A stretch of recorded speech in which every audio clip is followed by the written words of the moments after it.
देखो, आज भरतपुर आने के कई कारण हैं। पहला कारण ये है, ऐसे समय में भी जब मैं असवस्थ था और मुझे मना भी किया गया कि आपको जाना नहीं, और तमाम तरह की विरोधियों द्वारा भी मेरे खिलाफ षड्यंत्र किए जा रहे हैं।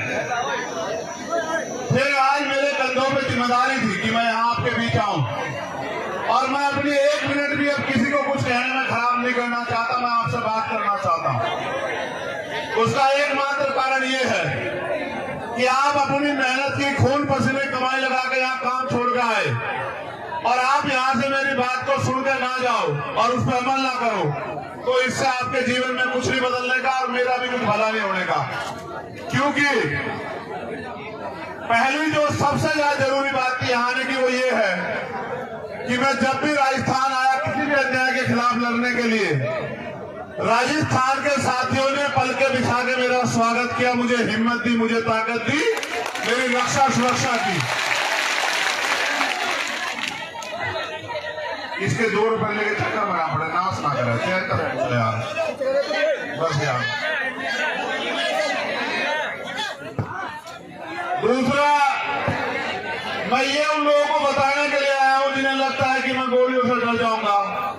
मैं उनको भी बताने के लिए आया हूं कि मैं जिस रास्ते पर निकल के चला हूं, मुझसे पहले भी बहुत सारे महापुरुषों ने तमाम तरह के अन्याय आरोप, और बाबू जगदेव प्रसाद कुशवाहा को तो ऐसी सभा में गोली लगी।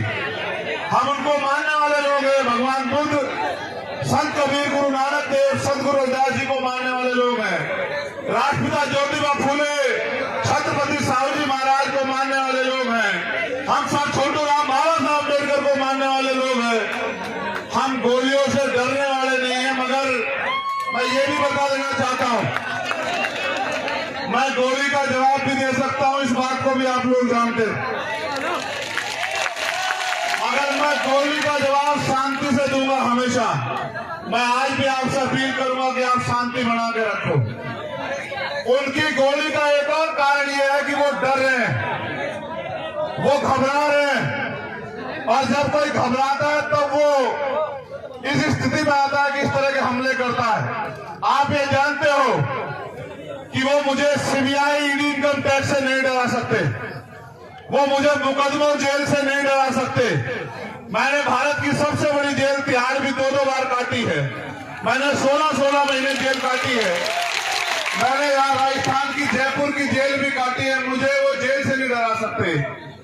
मैं उन नेताओं जैसा नहीं जिनके मुंह पे टेप लग जाए, इसलिए उन्हें लगा कि वो गोली से मेरा मुंह बंद कर देंगे। मैं आपको वचन देकर कहता हूं कि कोई गोली मेरा मुंह बंद नहीं कर सकती आपकी लड़ाई लड़ने के, आपकी हमारी आवाज उठाने के लिए। याद रखें। तो ये मेरा संदेश उनको भी है कि मैं आपकी गोलियों से नहीं डरूंगा। अगली बार फिर तैयारी करना। मेरी माँ बहनों का, मेरे भाइयों का प्यार आशीर्वाद मेरे साथ है। जब तक इनका प्यार आशीर्वाद मेरे साथ है, मैं कहीं नहीं जाने वाला। जब तक कुदरत ने मुझे जिंदगी दी है। दूसरी बात, मैं यहाँ इसलिए भी आया कि मैंने आपको वचन दिया कि मैं आऊंगा भरतपुर, और मैं ये बताने के लिए भी आया हूं कि मेरा दिया हुआ हर एक वचन, उसको अगर मुझे अपनी जान की कीमत चुका के भी निभाना पड़ा, मैं उसको निभाऊंगा। और जो वचन मैं आपको दूंगा उसको मैं पूरा करूंगा। अगर मुझे जान की बाजी भी लगानी पड़ी, उसके लिए भी मैं तैयार रहूंगा। ये बताने के लिए मैं यहाँ हूँ। और चौथी और आखिरी बात, जो सबसे महत्वपूर्ण है, हमारे नेताओं को भी सुननी चाहिए, कि जब आप संघर्ष के पथ पे हो, कर्तव्य के पथ पे हो, अगर कोई बहुत ही ज्यादा मुसीबत आ जाए तो आप लक्ष्य से भटक जाओ, आप समय से ना पहुंचो, वरना आप समय से पहुंचो और मिशन के रास्ते में कोई कठिनाई आ जाए, जब तक आपके महापुरुषों का सपना पूरा ना हो तब तक रुको ना, अड़िग रहो। जैसे मैं आज अड़िग खड़ा हूं, ऐसे आप भी अड़िग रहो, क्योंकि ये परिवर्तन का आंदोलन है, एक दिन में पूरा नहीं होगा। हजारों लोगों की कुर्बानियां होगी, गुलामी की बेड़ी एक दिन में नहीं कटती है। मैं ये बताने के लिए भरतपुर में हूँ, इस एकता के बीच में, कि अगर गुलामी की बेड़ियां काटनी है तो कुर्बानी देने के लिए तैयार रहो, क्योंकि जिस कौम में कुर्बानी के बकरे तैयार नहीं होते वो कौम कभी आजादी प्राप्त नहीं करती है। इतिहास गवाह है। अगर हमारे खून से क्रांति आए तो मैं यहाँ खुले में इसलिए बैठा हूं कि मैं अपने खून का एक कतरा चुकाने के लिए तैयार हूं। अगर मेरा समाज, ये बहुजन समाज एकजुट हो जाए, अपनी एकता बनाए, अपने अधिकारों की लड़ाई को मजबूत करे, तो मैं अपने खून का एक कतरा जो है इस आंदोलन में निछावर कर दूंगा। इसलिए मैं यहाँ भरतपुर में हूँ आज। देखो, आज मैं बहुत बड़ा कोई भाषण नहीं करूंगा। ये सच है, मेरी भी इच्छा है कि मैं जिंदा रहूं। जिंदा रहने की इच्छा इसलिए नहीं है कि मुझे बहुत बड़ी कुर्सी पे बैठना है, आपकी दी हुई प्लास्टिक की कुर्सी, और अगर आप जमीन पर बिठाते वो भी मेरे लिए महलों की कुर्सी, हीरो के ताज से बढ़ते हैं। लेकिन सवाल ये है, आज तो मैं महसूस कर रहा हूं, बात मेरी जान की नहीं है। मैं चला जाता, मेरी माँ एक दिन रोती, मेरे भाई और एक दिन रोते, मेरे बालक को तो ये भी नहीं पता कि उसका पिता गया कहाँ है। वो तो कभी जब वो समझदार होता उसको पता लगता कि उसका बाप नहीं गया था और रास्ते में इस तरह मारा गया। लेकिन सच ये है कि जो लोग इस आंदोलन में मुझसे उम्मीद करके, भरोसा करके जुड़े हैं, मुझे अपने से ज्यादा उनकी परवाह, उनका हौसला ना टूट जाए, इसलिए मैं भरतपुर आया, कि उनको ये ना लग जाए कि भाई गोली भी लग सकती है। गोलियां तो लगेगी भाई। जिन्होंने अधिकार छीन रखे, जो कुर्सी में बने बैठे हैं, अगर आप उनसे अधिकार लेने का काम करोगे, सत्ता छीनने का काम करोगे, तो गोली भी चलेगी, मुकदमे भी होंगे, जेल भी जाना पड़ेगा, और भी मुसीबत आएगी, इनका सामना भी करना पड़ेगा। और आज मुझे बड़ी खुशी है कि आज मेरे पे ऐसे बहुत सारे कंधे हैं कि अगर चंद्रशेखर चला भी गया तो ये आंदोलन रुकने वाला नहीं है, इतना भी मुझे भरोसा है पूरा। मुझे देखो, आप लोग खतरे से वाकिफ हो, मैं आपको घटना भी बता देता हूं, फिर मैं आपसे काम की बात करूंगा। जब मेरा टेक्निकल मुआयना होने चला गया, मेरे कपड़े, जब मेरे कपड़े आएंगे तो आप देखना बनियान में और शरीर में कितनी जगह होती है। बोलने वाला तो कोई कुछ भी बोलता रहे, मैं सस्ती लोकप्रियता की राजनीति करता नहीं हूं, आप जानते हो इस बात को। जब मेरे कपड़े आएंगे आप देखना, या पुलिस का बयान आएगा आप सुन लेना, वहां की पुलिस भी हमारी नहीं, वहां की सरकार भी हमारी नहीं। मैं अपने साथियों को भी बता दूं कि जितनी जगह बनियान में और शरीर में होती है उसमें वो 3 छेद है, 3 गोली गई है वहां को, मगर एक लगी, वो भी इसलिए लगी क्योंकि उनकी इच्छा भी मजबूत थी, लेकिन वो बची इसलिए क्योंकि आपका प्यार ज्यादा ताकतवर था। पहली गोली जब शीशे पे लगी, वो शीशा मजबूत था, वो क्योंकि राउंड तो मिले, वो आसानी से आके ऐसा लगा जैसे पत्थर लग गया उस सिर में। मैंने अपने साथियों से कहा कि भाई शायद किसी ने पटाखा छुपाया, किसका टायर पट गया। मैंने कहा पत्थर आके लगी दिखे। लेकिन जब दूसरी गोली लगी तब मुझे एहसास हुआ, तब मैंने मनीष से कहा भाई, मैंने कहा घिर गए हैं, गोली चल रही है। मैंने कहा गोली चल रही है, गोली लगी है। फिर मैंने अधिकारियों को बताया, ये बात मैंने आपको इसलिए बताई, मुझे एक बात का पता, आदमी गोली से नहीं मरता, आदमी मरता है डर से। और डर, जिस दिन मैं इस काम में आया था, मैं डर को घर छोड़ आया था। अगर डर में रहूंगा तो लोहे के बक्सों में रहूंगा, लोहे के बक्सों में रहूंगा, थारे किसी काम नहीं आ सकता। अगर थारे बीच रहूंगा तो थारे भी काम आऊंगा, मुझे लगता है कुछ करके भी दिखा पाऊंगा।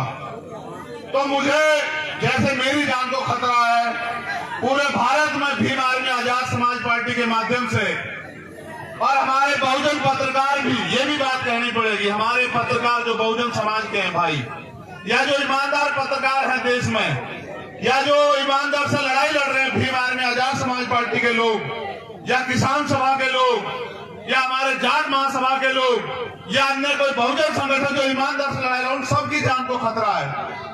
आप मेरे लिए सुरक्षा की मांग कर रहे हो, मैं यहां भी सुन रहा था। कितने लोग सुरक्षा की मांग करोगे आप बताओ? और किस किस की सुरक्षा सुनिश्चित हो सकती है। इस सुरक्षा को सुनिश्चित करने का एकमात्र माध्यम है कि जो लोग सुरक्षा देने वाले हैं उनके हाथ आपके हो जाएं। जिनसे सुरक्षा मांग रहे उन कुर्सियों पे आप जाके बैठ जाओ। जिस दिन उन कुर्सियों पे आप बैठ जाओगे, ना चंद्रशेखर आजाद को खतरा होगा और ना किसी आम आदमी को खतरा होगा। चाहे राजस्थान हो या उत्तर प्रदेश, भयमुक्त शासन आएगा, भयमुक्त। हर आम आदमी, चाहे वो किसान हो, कामगार हो, मजदूर हो, कोई बहन हो, कोई बिटिया हो, कोई बच्ची हो, कोई बुजुर्ग हो, जब ऐसे लोग कुर्सी में बैठेंगे जो सबकी सुरक्षा चाहते होंगे, जिनका लक्ष्य होगा कि हर कमजोर को बुनियादी सुविधाएं, अधिकार, स्वाभिमान सम्मान की जिंदगी मिले, इंसानियत बनी रहे, तब जाके व्यवस्था बदलेगी। वरना आप नहीं कर पाओगे इतने लोगों की सुरक्षा। क्योंकि आज जो सरकार में बैठे हैं उनका एकमात्र लक्ष्य ये है कि जो भी आपके खिलाफ आवाज उठा रहा है उस आवाज को किसी भी तरह कुचल दो। अगर मुकदमों से डर जाए, मुकदमों से डरा दो। अगर पैसे से खरीदा जाए, पैसे से खरीद लो। अगर और कोई डर दिखा के सीबीआई, इनकम टैक्स का ताला लगता लगा दो उसके मुंह पे। और अगर इनसे भी ना घबरा रहा हो तो गोलियों से उसके सीने को छलनी कर दो। अभी वो गोली नहीं बनी जो आपकी ममता को चीर के पार निकल जाए, ऐसी गोली बनी नहीं है अभी। आप चिंता मत करो। मेरी बात पर गौर करो। अब जो बात मुझे आपसे कहनी है कि मेरा पसीने में यहां जो हाल है, आपका क्या हाल हो रहा होगा। फिर मैं आपके लिए क्यों कुर्बान ना हो जाऊं, आप बताओ मुझे।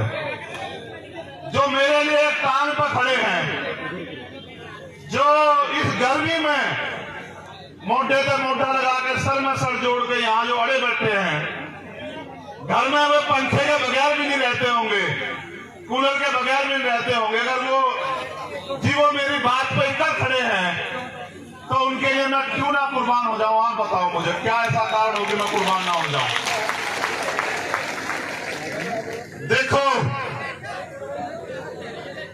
भाई, थम जा, बैठ जाना, बैठ जा। खुदारा जी की सुरक्षा में हो, उसे ना कुछ हो सकता। मर्द का तो बैठ जा, बैठ जा। नाल ना करे और कोई, इनकी सुरक्षा ज्यादा है। देखो मेरी बात पर गौर करो। 26 जनवरी 1950 को भारत में लोकतंत्र आया था। लोकतंत्र यानी कि बहुमत का शासन, जिनका वोट होगा उनका राज होगा। पहले राजतंत्र था, अच्छे राजा भी हुए, बुरे भी हुए, तानाशाह भी हुए, सबका अपना अपना हश्र भी हुआ। यहाँ का तो इतिहास गवाह है। यहाँ तो किसान कामगारों ने मिलकर जो है राजशाही भी चलाई। अगर हमारी वफादारी थी, जो खजांची हमारा था, ये हमारी वफादारी थी कि खजांची हमारा था, ये हमारी वफादारी थी, हम पे भरोसा था।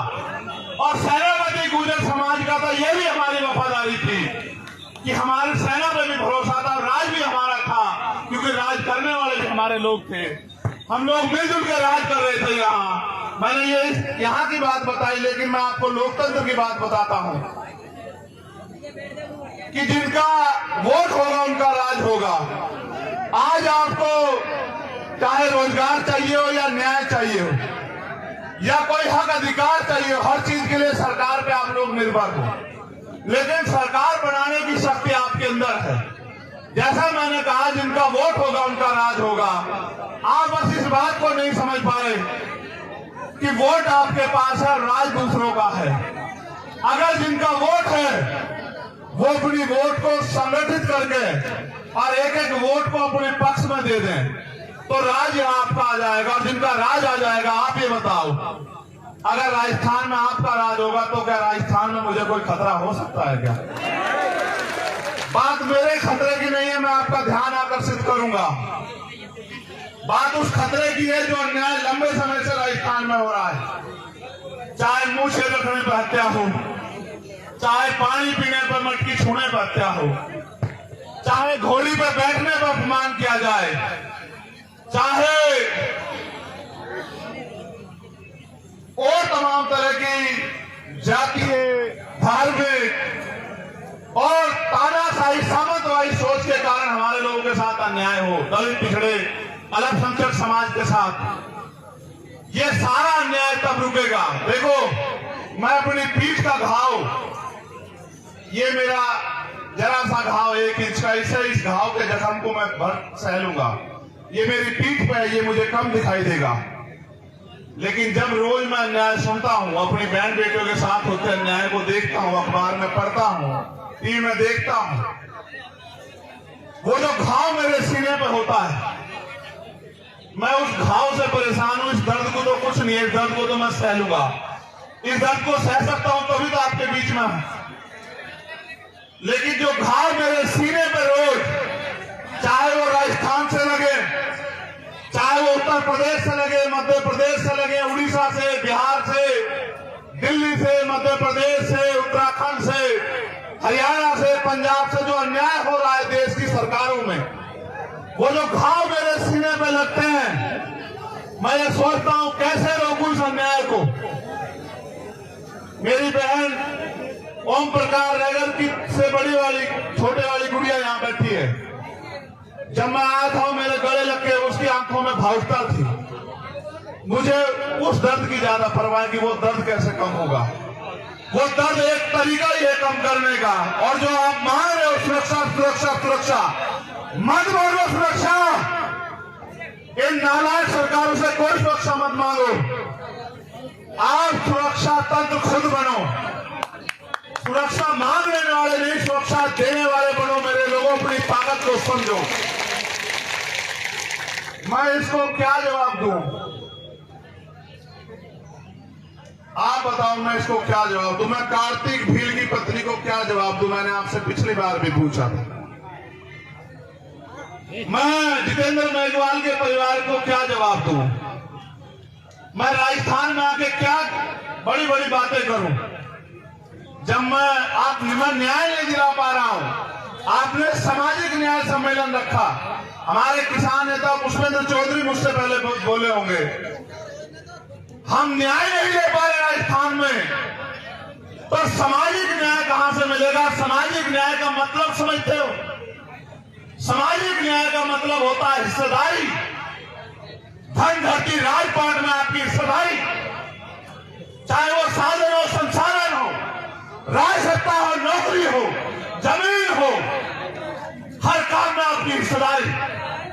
आपको लगता है हिस्सेदारी मांगने से मिल जाएगी? आपको लगता है हिस्सेदारी अपील करने से मिल जाएगी? आपको लगता है हिस्सेदारी किसी के पैर छूने से मिल जाएगी? एक तरीका है लोकतंत्र में हिस्सेदारी लेने का, वो ये तरीका है जो बाबा साहब अम्बेडकर ने अपने 4 बच्चों की कुर्बानी से आपको दिया।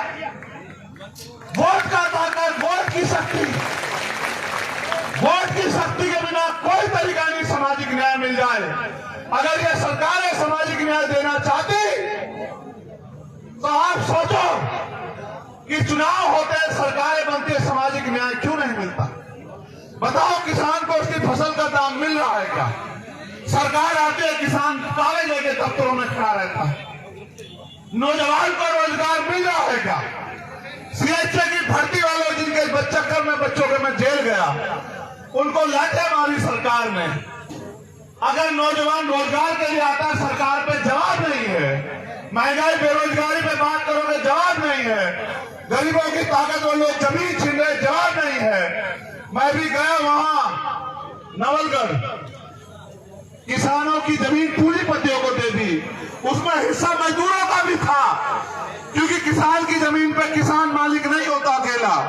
किसान को तो मुआवजे की भी बात होती है, लेकिन उस किसान की खेती से जिनके घर चलते हैं, जिस किसानी से लोगों के रोजगार चलते हैं, उनकी हिस्सेदारी भी होती है। उनका भी सब कुछ चला गया। आजाद भारत में कुछ बंटवारा नहीं हुआ। ना जिन पे जमीन थी उनको जमीन मिली, ना जो जिन पे उद्योग थे उनको उद्योग मिले, ना जिन पे रोजगार था उनको रोजगार मिले। अगर मिला तो ये मिला कि जब भी हाथी आवाज उठाई तो लाठियां मिली, गोलियां मिली, जेल मिली, मुकदमे मिले, अन्याय हुआ, अत्याचार हुआ, अपमान हुआ। और अगर किसी ने आवाज खोली तो उसका स्वागत गोलियों से हुआ। मैं ये बताना चाहता हूं जालिमों को, ना आपकी गोलियों से मेरी आवाज कमजोर पड़ी ना पड़ेगी। मैं कल भी हिस्सेदारी अधिकारों के लिए लड़ रहा था और आज भी लड़ रहा हूं, कल भी लड़ता रहूंगा। और जब तक मेरे जिस्म में लहू का आखिरी कतरा रहेगा, जब तक मेरे अंदर आखिरी सांस रहेगी, मैं आपके अधिकारों के लिए, आपको अपने पैरों पे खड़ा करने के लिए, आपको ताकतवर बनाने के लिए लड़ता रहूंगा। ये वचन देने के लिए मैं आज भोजपुर आया।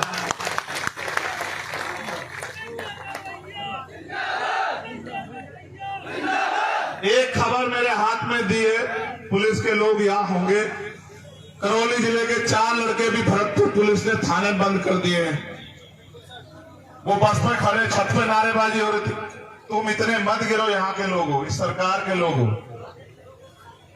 ये लोग जिस दिन, मैं कह रहा हूं ना, जिस दिन ये क्रांति यहां से जन्म लेगी, तुम्हारी सरकार भी उखाड़ फेंकेगी। इस बार याद रखना। क्या मेरे लोग को बंद करते हैं? क्या बंद करते हो मेरे लोगों को? क्या छत पे खड़े होकर नारेबाजी करना अपराध था? वो मुझे पता, वो छत पे क्यों खड़े थे। वो इसलिए खड़े थे क्योंकि मैं एम्बुलेंस में लेटा हुआ था, मुझे देखना चाहते थे, इसलिए वो छत पे खड़े थे। छत पे खड़े होने वालों को गिरफ्तार करते और मेरे लोगों को छत से फांसी का फंदा बांध के लटकाने वालों को माला पहनाते। शर्म करो। मेरे लड़ाई पुलिस से नहीं है। मैं जानता हूं ये सरकार के नेताओं के इशारे पे होगा, उन नेताओं के इशारे पे जिनकी जमीन खिसकेगी यहां से। मैं उनको ये कहना चाहता हूं, मैं भी मालिक नहीं, ये मालिक है जो सामने बैठे। ये मालिक है, ये लोकतंत्र है, जनता मालिक है। ये जनता जिसके साथ खड़ी है वो नेता है, ये जिसके पीछे खड़ी है वो आगे बढ़ेगा। कल तक ये आपके साथ थी, अगर ये मेरे साथ खड़ी हो गई, तुम्हें मुख्यमंत्री की कुर्सी के आसपास भी नहीं जाने देंगे मेरे लोग। याद रखना, मुख्यमंत्री गलतफहमी में मत रखना। और न रहना रहना हम हैं। पुलिस से हमारी कोई लड़ाई नहीं। पुलिस के लोग किसान कामगारों के बच्चे हैं, वो हमारे लोग हैं। वो अगर हमें लाठी भी मारेंगे तो ये सोच के मारेंगे कि अपने को लाठी मार रहा हूं। लेकिन याद रखना, सरकार से कोई हमारा रिश्ता नहीं। अगर सरकार के लोग हमारे लोगों से अन्याय कराएंगे, हम अपने लोगों की लाठियां खा लेंगे, लेकिन आपकी कुर्सियां खींच लेंगे भी। ये आप याद रखना। समय आ रहा है 2023 का।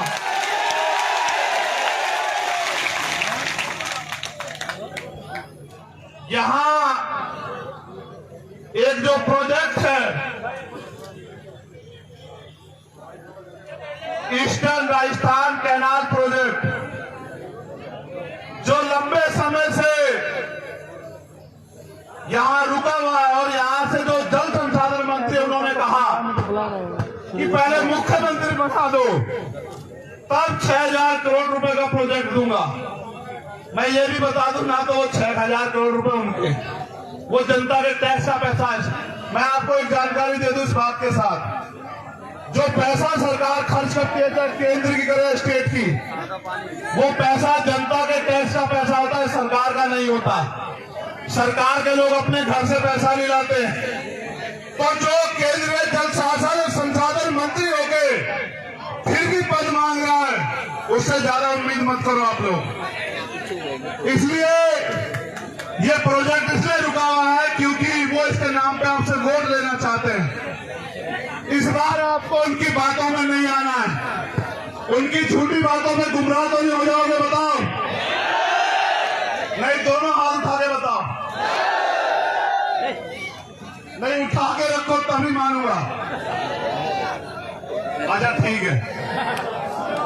यहां ये सबसे बड़ी समस्या है, सुन लो।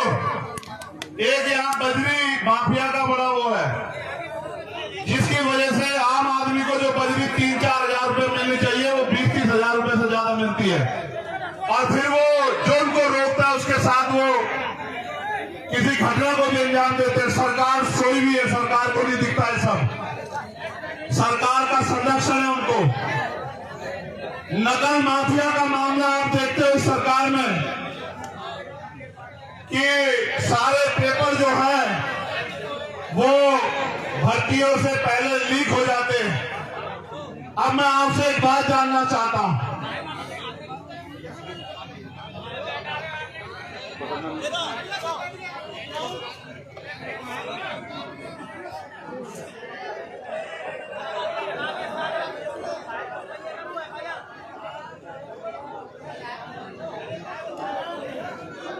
आप यहां क्यों आए हो?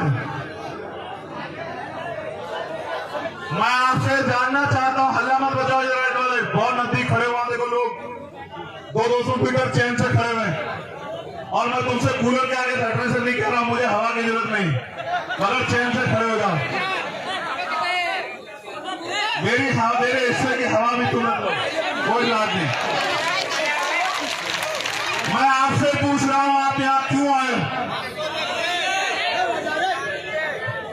यहां गोली भी चल सकती है आपके ऊपर, मेरे चक्कर में आपको भी नुकसान है।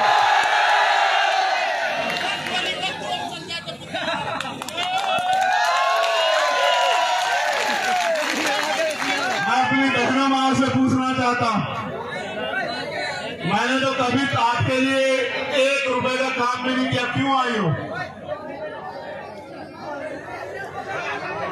तुम चुप हो जाओगे तो उनकी सुन लूंगा मैं।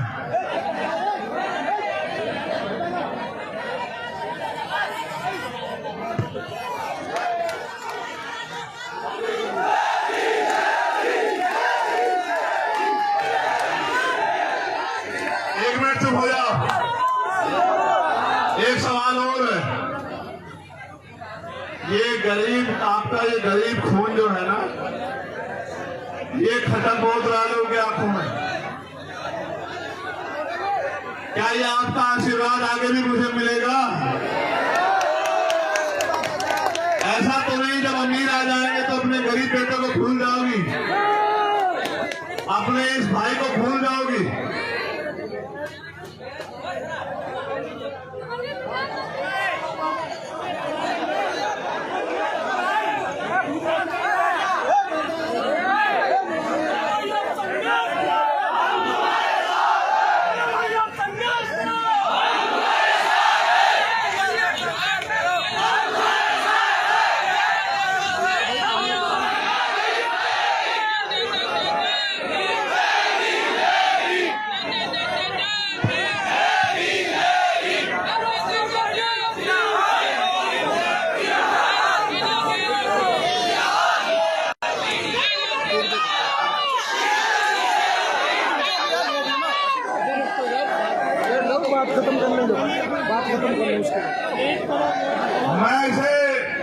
मैं आपका ज्यादा समय नहीं खर्च करूंगा, क्योंकि मुझे 7 घंटे का सफर लगेगा।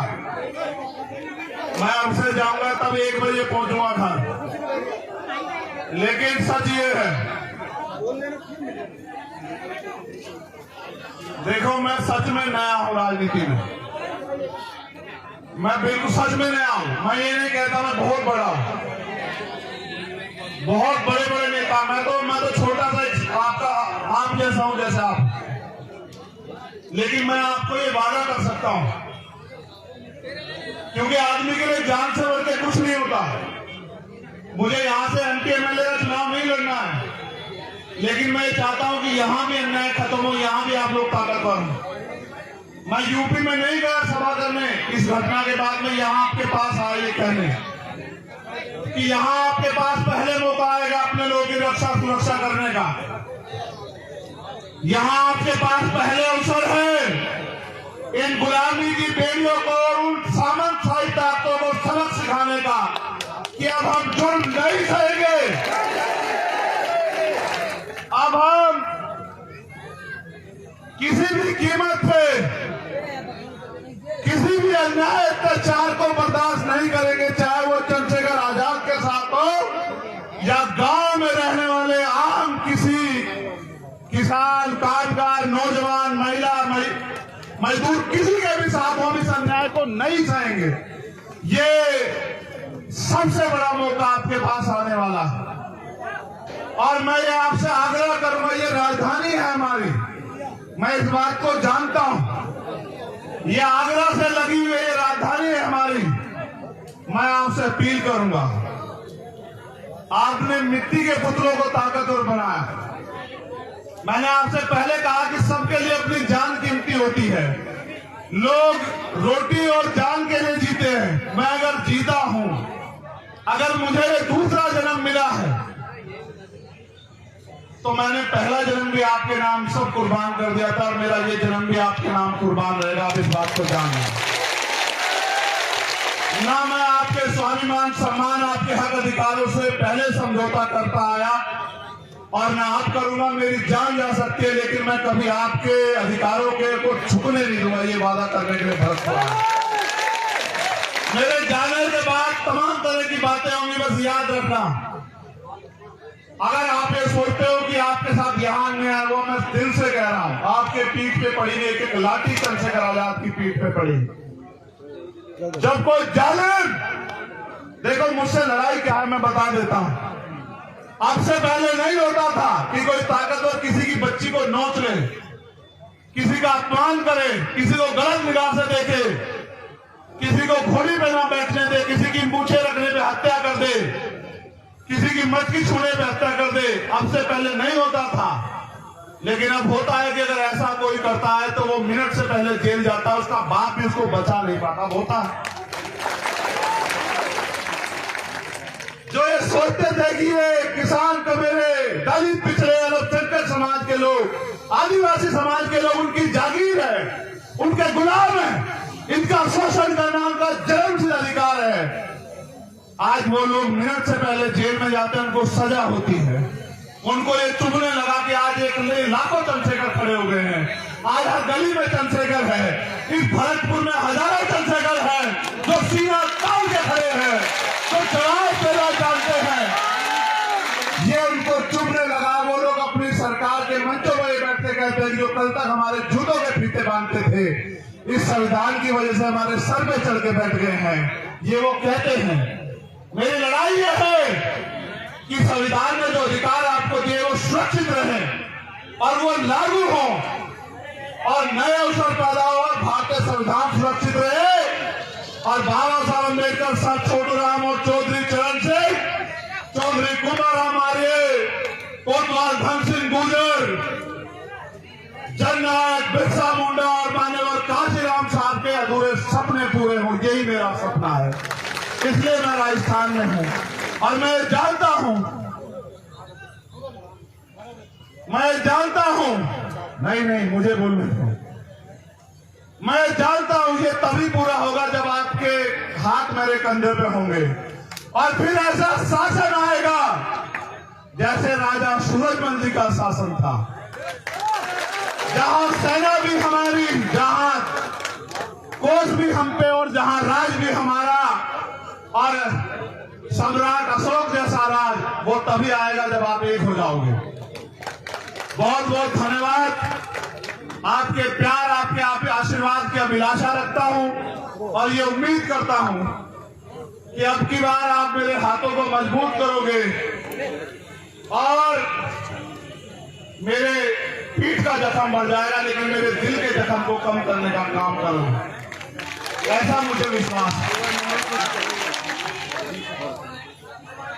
20 अगस्त को जयपुर में हमारा महासम्मेलन है। मेरी निगाह रहेगी भरतपुर के क्षेत्र के लोगों पे कि वो मेरे सम्मान की रक्षा करने के लिए जयपुर जरूर आएगी। मैं भी आपसे वादा करता हूं, समय का कोई पता नहीं। मेरी लड़ाई किसी जाति धर्म से नहीं है। मैं मानता हूं हर जाति धर्म में अच्छे बुरे लोग हो सकते हैं, उनकी अपनी समस्या हो सकती है, लेकिन अगर सब ठीक रहा और मेरे अंदर जान रही, मैं आपका स्वागत करने के लिए जयपुर 20 अगस्त को जरूर आऊंगा। हमारे किसी और को वोट देने और हमारे क्षेत्र में आना, कोई सुन के बताएगा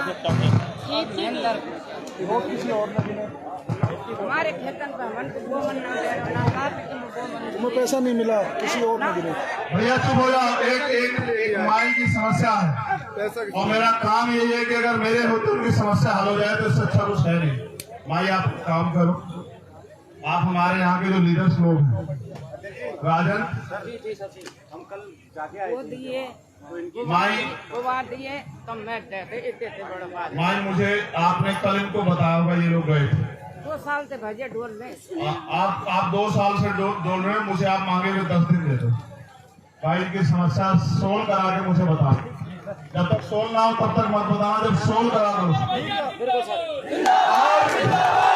ये माई कह दे कि मैं संतुष्ट हूँ, चाहे तुम्हें कोई कीमत चुकानी पड़े, धरना हो कुछ हो, चाहे लाठियां खानी पड़े।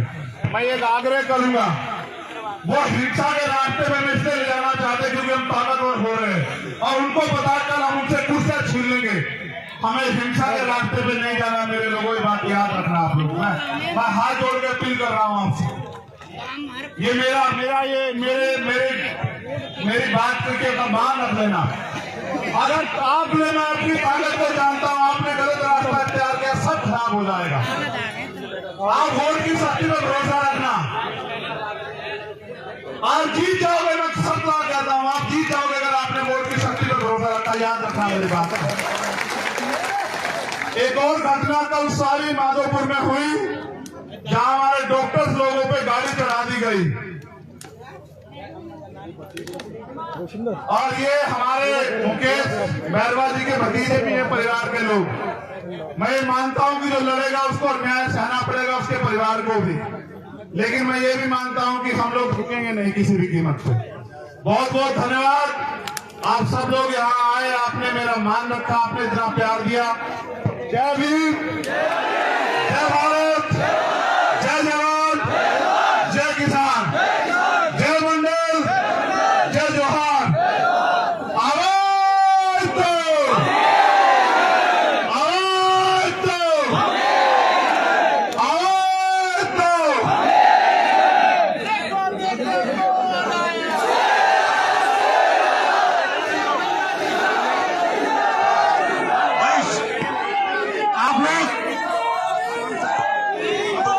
आप लोग शांति बनाए रखो, आराम से निकलना। देखो कोई भी जल्दबाजी नहीं, सब लोग ध्यान से जाना। अब शाम होने को भी है।